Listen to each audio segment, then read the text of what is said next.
So I'm going to tell a story that's coming out in my book, Wealth Through Property, which has been in draft for a couple of years. It's finally coming out for real hard copy in the next month. If you want a copy of that, by the way, just comment below and I'll do it. But this story is called When Harry Met Fluffy, and it's quite an interesting story. But anyway, once upon a time, when I was back in the army, I was working with this guy who's from the British Army, and Harry was his name. And Harry was telling me a story. We're talking about investing and things like that, and what our wealth goals were and all that sort of stuff. And Harry said to me, "Oh, I got to tell you a story." So he tells a story about this guy called Fluffy. So Harry was in the transport of the British Army, and he was attached to a cavalry unit for 6 months. Now, in the British Army, the cavalry are very fine traditions, and actually, to be an officer in the cavalry, you have to prove that you have a certain amount of independent income, because they like to live the high life, and it's a very old school kind of thing. And in fact, a lot of the landed families in the UK who've got wealth in the family from many generations, the kids don't actually have to work. So what they do is they put their kids, when they turn 18, they put them in the army to be officers in the cavalry, and then that gives them the grounding as young men, and then they pull them out later and they go and do other things. But anyway, he was telling me he got attached to this cavalry regiment and he was assigned a host officer. And the host officer introduced himself as Fluffy.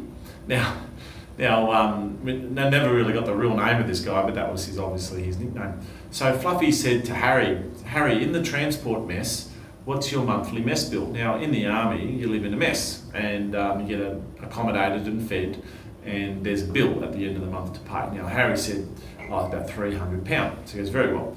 So the first month he's there, and then he gets his mess bill, and it's for exactly £300. And Harry says, geez, that's odd, but pays his bill and thinks nothing more of it. The next month, they've had a whole heap of parties with the finest French champagne and caviar, and Harry's telling me that he wasn't looking forward to getting his mess bill. It was going to be astronomical. And he gets his bill again, and it's exactly £300. So Harry's a bit confused. So he goes to the mess manager, who's one of the enlisted soldiers, and says, there must be a mistake. My mess bill's the same, but I know that I've spent much, much more this month. And he said, no, sir. Mr. Fluffy has said that your mess bill is to be capped at £300. And Harry said, well, how's that supposed to work? And he said, I wouldn't worry about it. Mr. Fluffy's got plenty of money. He said, no, I insist I need to. And he goes, look, Mr. Fluffy's got plenty of money, sir, and he'll be offended if you don't take his hospitality.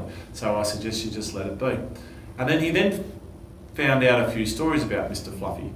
For example, when Mr. Fluffy joined the regiment, his grandmother rang the mess and said, please send all of Fluffy's bills to me because I manage the family estate, would you believe? And so Fluffy doesn't even manage the bills, the grandma does it for him. And then the next thing he found out was that from day one, it was a family tradition, and several generations of this family had served in this same regiment.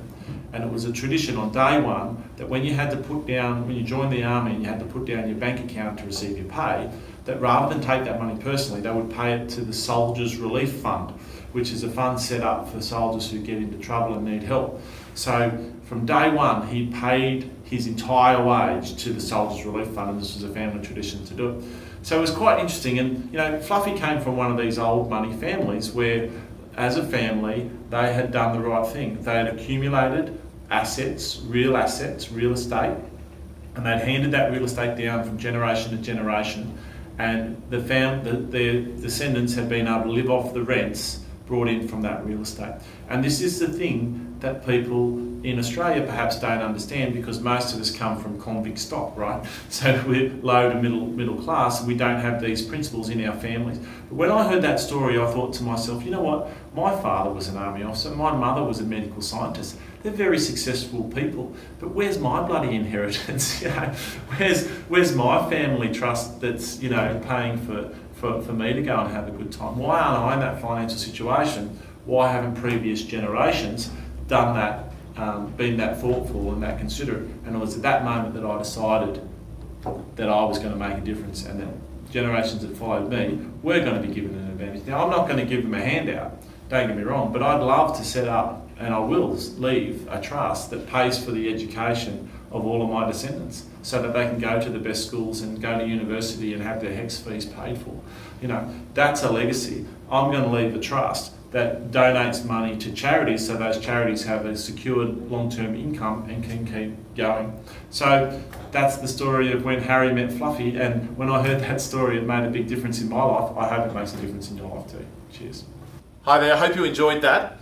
If you think someone else could benefit from that, make sure you share it with them. We'd really be grateful if you did that. And if you want to get into property investing, if you're serious about it, just send us a message. Let's have a strategy session. Let's go through it. We have clients all over Australia, in fact, all over the world. And we talk to our clients either in person or via Skype. Really easy to do. So don't hesitate, get in there. It's only $297 for a strategy session, and it's 100% guaranteed refundable if at the end of it you didn't feel it was worth your while. Cheers.